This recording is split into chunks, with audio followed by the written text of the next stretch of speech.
Oui, bonjour.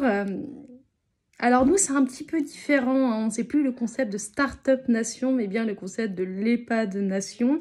Alors, on a complètement, vraiment réinventé le modèle, en fait, et cela se traduit par rapport au CE. Par exemple, on propose une panoplie de vaccins, Pfizer, Astra, avec les avantages, les inconvénients, les effets secondaires, les bénéfices-risques, avec également les coûts, la disponibilité. Donc la dernière fois qu'on a fait justement une étude comparative du même genre, c'était par rapport au forfait mobile, mais on s'est vite rendu compte que la préoccupation des gens avait complètement changé. Alors il faut savoir, c'est que par rapport à ces vaccins, donc c'est comme tout CE, hein, par rapport au voyage, etc. Le premier arrivé, le premier servi, avec les tarifs qui vont bien. Donc là, mon petit tips RH, bien évidemment, c'est que c'est par rapport à des critères assez précis. Donc par exemple, si vous avez eu un cancer, bah, n'hésitez pas à dire que vous en avez eu 3. Vous passerez en priorité.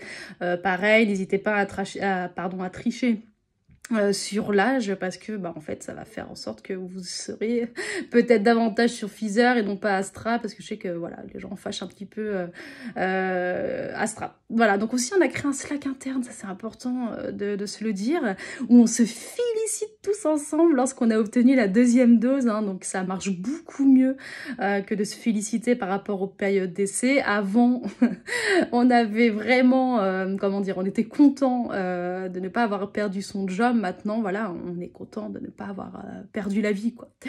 Donc ça, c'est vraiment la petite tendance en ce moment et les changements, on va dire, culturels au sein de l'entreprise. Aussi, info importante, les salles de baby-foot, elles ont été complètement réaménagées. C'est-à-dire que maintenant, ce sont devenus des salles en fait de vaccination.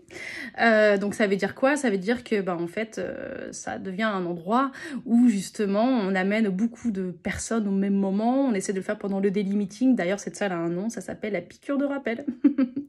Petit jeu de mots. Donc l'idée c'est de rester productif, hein, malgré les effets secondaires, hein, il faut quand même participer à la réunion, quoi.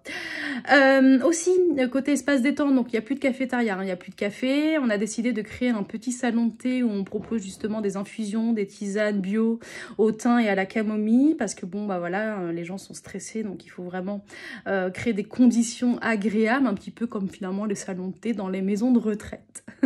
Voilà, est-ce que ça vous tente? C'est pas mal, hein. Alors, il faut savoir, c'est que vraiment, avant, on faisait une discrimination à l'embauche par rapport aux personnes âgées. Maintenant, une chose est sûre, c'est que tout le monde a à peu près le même âge.